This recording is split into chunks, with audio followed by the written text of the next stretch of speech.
first moment. This is like prohibited. Only toe.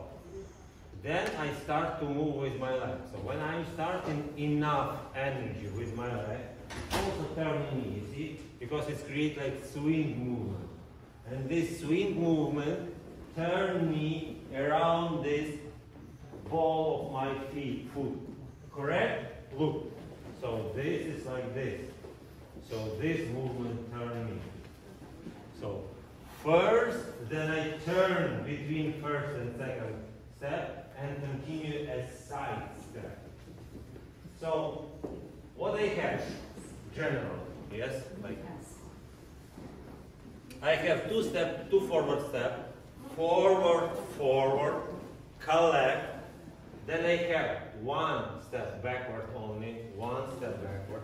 I have turning movement, and then side step. Okay?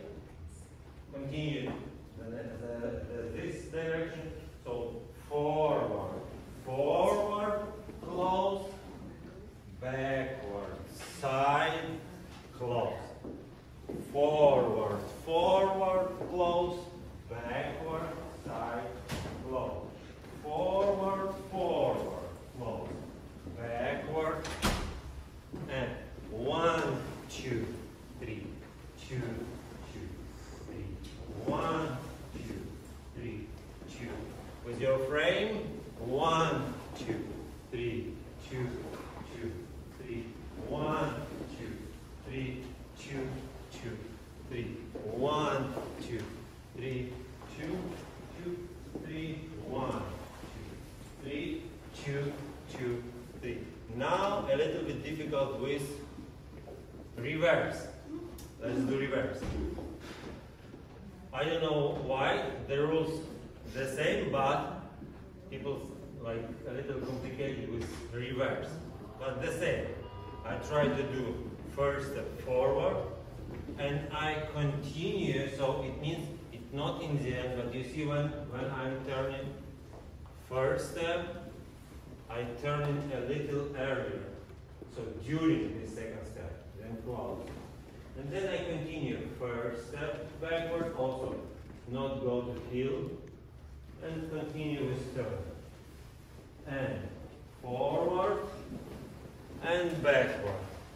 So what now we need to understand, right? So look at us. If I want to do forward step too big, 1, 2, it means that I go in not correct position. You see? Maybe not in this part. Maybe should be in this part.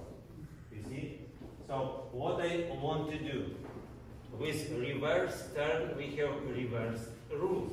So it means that backward step it's more. So for me now, it's like more active step, more active, and I need to keep pay attention only about my hip, that I connect my hip with my hip. And now for me, active steps start now. So, 1, 2, 3. 1, 2. Why these rules like this? To understand that my partner not pass me. So my step, backward step, must be more active. Understand?